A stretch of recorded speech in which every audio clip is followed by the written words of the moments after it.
how is this elemental mapping valuable for mineralogic samples? And so what you're looking at here is a rock thin section that was analyzed with another technique that analyzed half of the thin section and determined some of the major mineralogies that are included in this thin section. So you see arsenopyrite, chlorite, ilmenite, and then our technique analyzed the other half of the thin section, and we created these elemental maps. So a typical workflow for LALI-TOF-MS is to analyze these broad scale, millimeter scale elemental maps with a relatively large spot size. You can see that we chose an 80 micron spot size in this case that allowed us to acquire this analytical area in about 41 minutes. If you may have noticed when in Jeff's video that he showed of the user setting up an analysis, the software always tells you how long the analysis will take. And it's always a trade-off. We can do higher resolution. It's going to take longer. The laser fires at 20 hertz. And so essentially it's just a trade-off between how many laser spots am I going to do? Am I going to do a large area or a smaller spot size that's just going to take longer? And then when we look at these elemental maps, each one is on its own relative scale where we see these reds, these oranges, those are relatively high amounts of a given element. So for example, you can see on the iron map, there are distinct areas with relatively high iron. And then on the titanium map, we see areas where titanium is relatively high that correspond with other areas of the sample. So titanium being a major component of the ilmenite, and then iron giving us other mineralogic cues. But in particular, what this study was focused on was cobalt. And we all know in this audience the value of cobalt, especially with its prevalence in the NMC cathode, that determining where the cobalt is and what minerals are hosting it was of particular interest.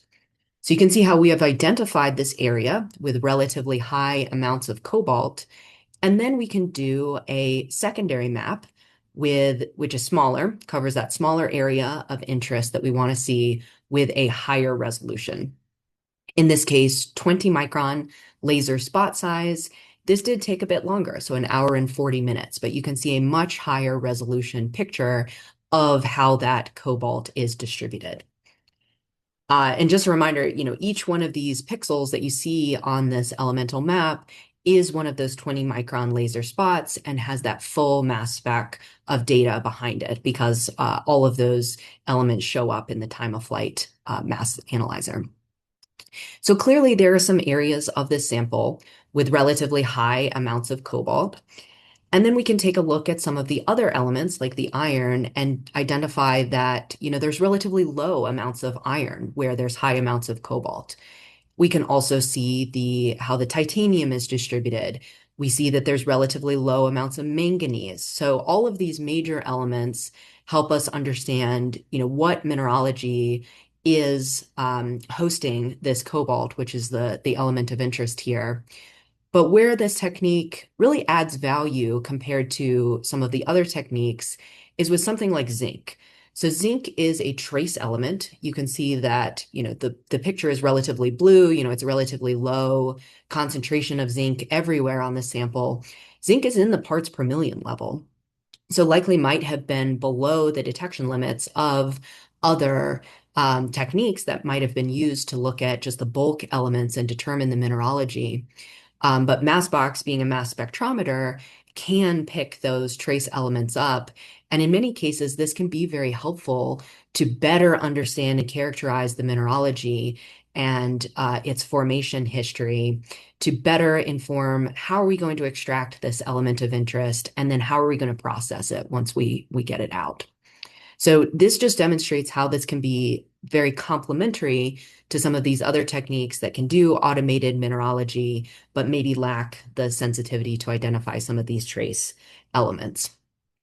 The other key piece that Jeff hit on is this technique does not require any sort of argon gas or special facility requirements.